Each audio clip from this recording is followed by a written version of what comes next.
We got a whole serial killer this week, allegedly. This episode is a whodunit, semi-thriller, suspenseful, everything. I'm just gonna get right into it because there's no point of me stalling or giving you some juice.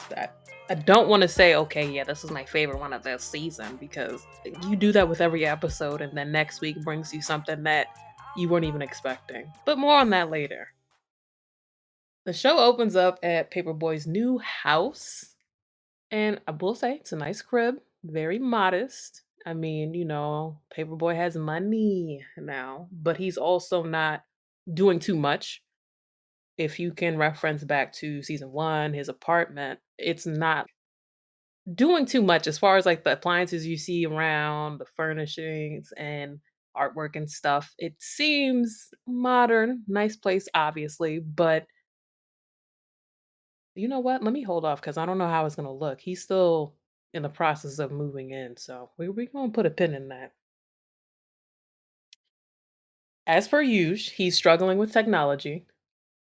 Darius is still on his pseudo off the grid, but not off the grid style, telling him he does not need any of that nonsense as far as being connected. So we're with the crew, Ern, Darius, and Al. The crew talks about the social media of it all because Al challenges them on news not being streamable, and it's the reason he still has cable. He has not cut the cord yet.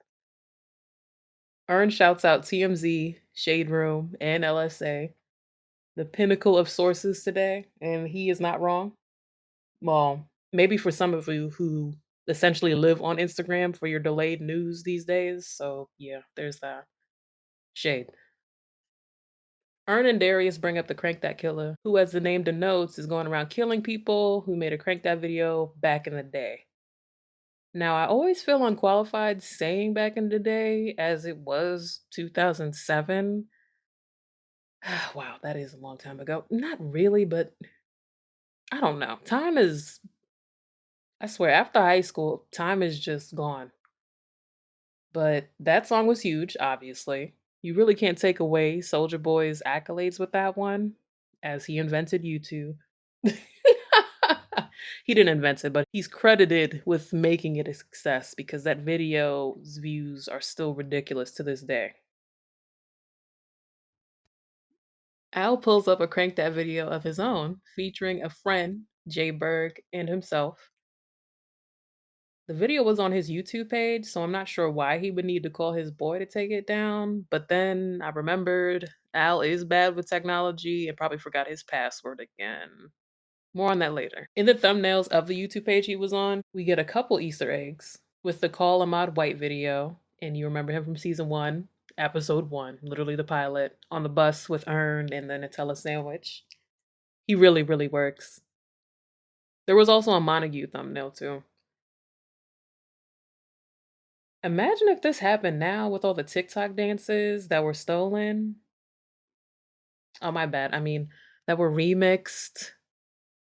Let me just you know what? Let me stop because that could be a potential plot for a Bucku short story while I'm out here playing. We enter the studio where Al lays down a track in 15 minutes. Now, that can mean a lot of different things. He could have provided some mediocre bars, or he is actually mastering his craft and feeling good about it. Al is also avoiding some guy named Doug, the rapper, at all costs, even to the point of pouring Henny on the boards. At this point, of course, is he really that bad? Ain't no way. I know we rich, but that stung a little bit. Al checks his phone again, and this time, Crank That Jimmy Neutron video is on his boys page, Jayberg.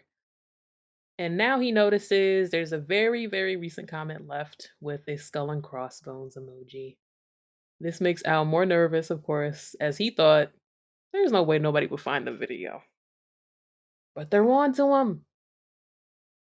And the fact that it's on two different YouTube pages, but you know what? Details, people, details. We're introduced to a subplot with aspiring rapper Roberto, who to me represented a SoundCloud rapper. That's the vibe I got. He works at the mall, and his goal was to, make it big, I guess. It wouldn't be complete, of course, with some direct product placement of the Skull Candy headphones. As the mother of his child drops him off for work at the mall, I'm not gonna say baby moms because ew. But yeah, Darius and Earn visit the Shoe Man van to cop some sneakers. They're on a mission to secure the Nike Miracles. Now, all's well and good. It's shady at first. They're like, okay, whatever. But of course, the shoe man provides the shoes that they wanted, only for them to have to kiss to get the pairs of shoes. No money down. Oh, excuse me, just French yourselves, apparently. The absurdity of the shoe game and the lengths people will go for a pair of non exclusive shoes. Hell, even for exclusive ones, it's not worth it. An 8-minute kiss at that, like, what part of the game is this? And in real time, Nike's cracking down on sneaker bots that ruined and continue to ruin the market for resellers. Eh, About time, but where have you been? Anyway, my bad. Back to the episode because shoes. I love shoes. So Darius is down to kiss and doesn't see that's a big deal. Earn is not with it at all and would rather pay. Not that there's anything wrong with that. So not in that way. But Earn's thing is he doesn't want to kiss anybody. He doesn't want to materialize his morals when it comes down to it.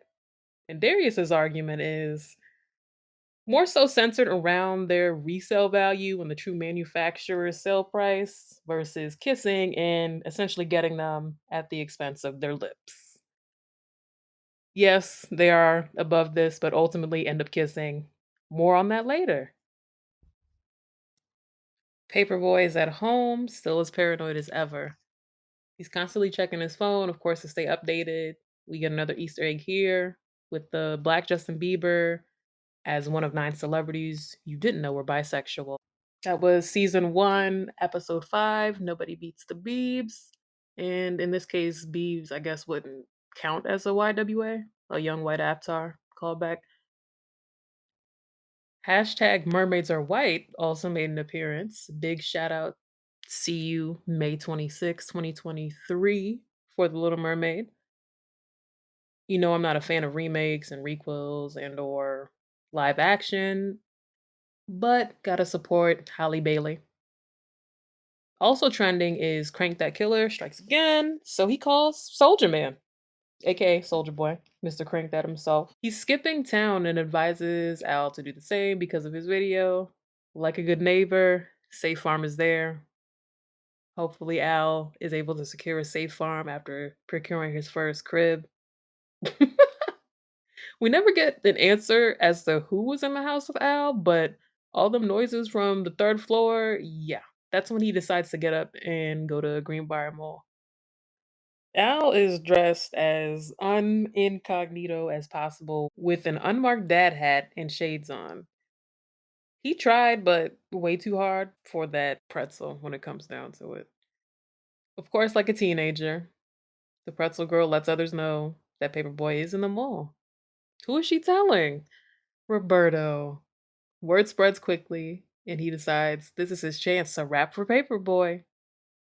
Clearly not the best scenario, especially when Al is trying to blend in and not be found in this situation. But then again, who told you to take yourself to the mall? Al. All right. Okay. I know we all have to come together, obviously, because the crew tends to come together at the end of the episode sometimes. So yeah. A dude pulls up in a car, gets out, and yells Paperboy. Of course, Paperboy being immensely afraid at this point, he starts booking it back into the mall. Turns out he had beef with him in high school. The chase is now on. At first, I'm like, running back into the mall wasn't the best choice. Then, dude starts shooting. Life is like a movie, Uzi Jacuzzi. See, it's a rap when I say it, but it was whack when he did it. Roberta, he deserved to get knocked over and pushed into that glass. I'm sorry. How are you soliciting bars in the middle of a shootout? Like, huh? Meanwhile, Paper Boy is gone. He's big shook. I can't even blame him, especially when it evolved into a full-on shootout. Reminding those of you who may have forgotten, we are in Georgia. Everybody's strapped. Also, the shooter wasn't reloading, which was wild to me, but that's me being extra. Obviously, they're not gonna stop the freaking show and be like, "Click, click, magazine." Okay, yeah. Anyway, cut back to Ern and Darius agreeing and kissing for the Nike Miracles, while Casey and JoJo, All My Life plays in the background, only for Shoe Man to get popped. They rightfully take the shoes with them because they earned it, and they completed their assignment. Al is saved by some guy named Doug in his trash production in a Subaru. I take back what I said earlier, but you kinda do owe him some low-level bars for saving your life at least. I mean, one has to wonder if Doug set that up. It was pretty convenient being in the right place at the right time. But then again, it's not like he was circling the mall waiting for Paperboy to appear. It definitely speaks to the desensitization of today when it comes to tragic news. On to the next almost immediately, or even in general, just reactions in not your everyday situations. I know it's a mall, but there's no way, one, Roberto didn't see people running and shooting, or two, see it trending on social media. So Paperboy and some guy named Doug are well on their way to the studio. We are back at Paperboy's house, and on TMZ, they're notified that the crank that killer was found. Al notices their shoes, gives them props, but they keep the cost to themselves, and Darius lets him know that he had to do a little something for him. We unfortunately end the episode listening to his collaboration with some guy named Doug. If this is not the worst song I've ever heard, usually the end scene is like when you vibe out because the placement of the selection is just spot on. I mean, it fit obviously because of the episode, but bruh, that song was bad. And I'm sitting there waiting for the drop, like, yeah, it's gonna get better. It didn't. It really didn't. And luckily, we were blessed with Darius dancing again, or trying to dance to the beat, and he couldn't. It was impossible, but it's okay. I feel like this episode, oof, I don't want to say it's made for me. I almost sound corny, but silly with elements of realistic violence, thriller, and suspense, of course.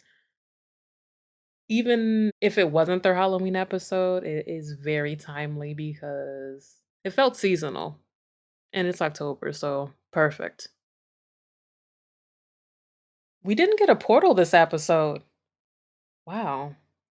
I mean, I don't wanna be corny again and count some guy named Doug's getaway car as the escape, but Imma do it anyway for the sake of continuity, of course, and nobody's gonna stop me. I'm still gonna keep referencing the album because internet, because it fits. I don't care if Donald himself says it has nothing to do with anything. It does to me. Definitely interested to hear your thoughts. Engage with us. Tap into the Spotify app and check out the poll and Q&A sections. You can also leave your thoughts via Instagram, Twitter, YouTube, or verbalvibemode.com. Feel free to leave a voicemail using Anchor if you prefer. All important links are in the description box. See you next week.